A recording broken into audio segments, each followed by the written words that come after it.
All right, so today we're diving deep into India's D2C scene with Bella Vita Organic. Definitely a fascinating You, story. going from a 50 lakh investment to a 500 crore valuation, it's incredible. We've got a ton of articles and interviews you guys sent in, so let's unpack this. Yeah, what's really interesting about Bella Vita is how they've tapped into the Indian consumer.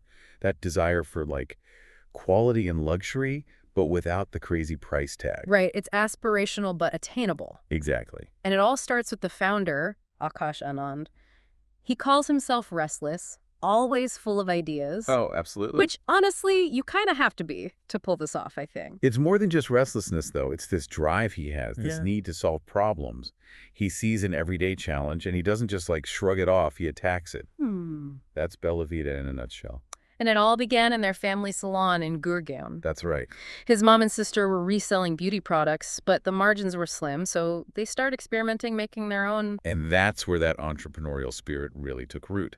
They saw a problem and said, we can do this better, and boom, Bella Vita is born. Instead of just accepting the way things were, they took the risk, and it paid off. Constraint breeds innovation, as they say. And they didn't just stick to skincare either. They jumped into perfumes, which seems like a pretty bold move. It definitely was. But remember, Akash always talks about building a Honda, a real business, not chasing fads. There's something about that word panda. It implies a certain weight, you know? It definitely does. It's about having that long-term vision, understanding your market, and building something sustainable. Yeah, it's not just about making a quick buck. It's about building something that lasts, something profitable. And that's where their understanding of the Indian consumer really comes into play. They've nailed that value luxury niche, offering really high quality at a price that doesn't make you wince.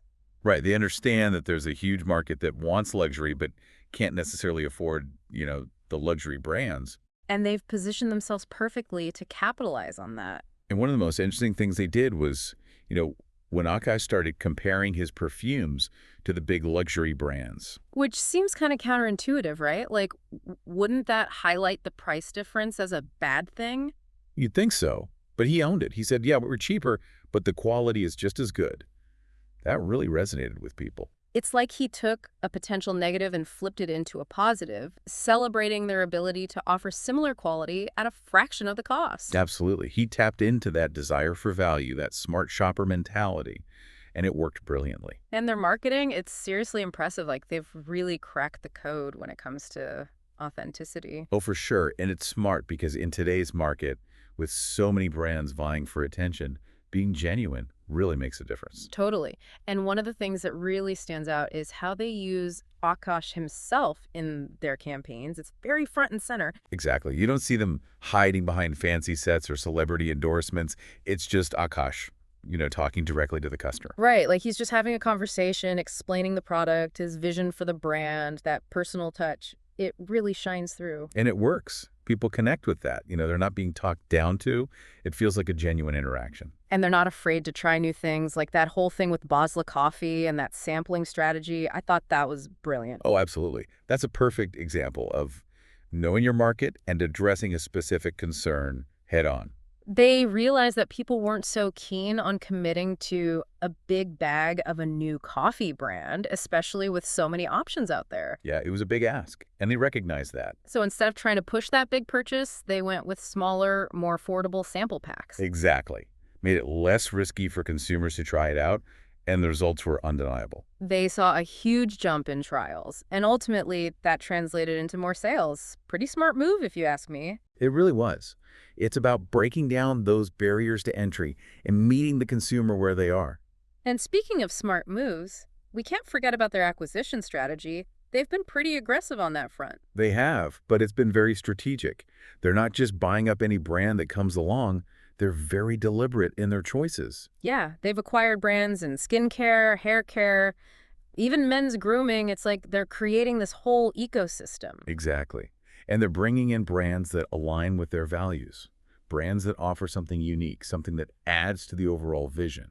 And by bringing these companies under their umbrella, they're not just getting the brand, they're getting the people, the expertise, the innovation. It's a really smart growth strategy, one that positions them really well for the future. And it's clear that Akash is thinking big picture here. This isn't just about building a single brand.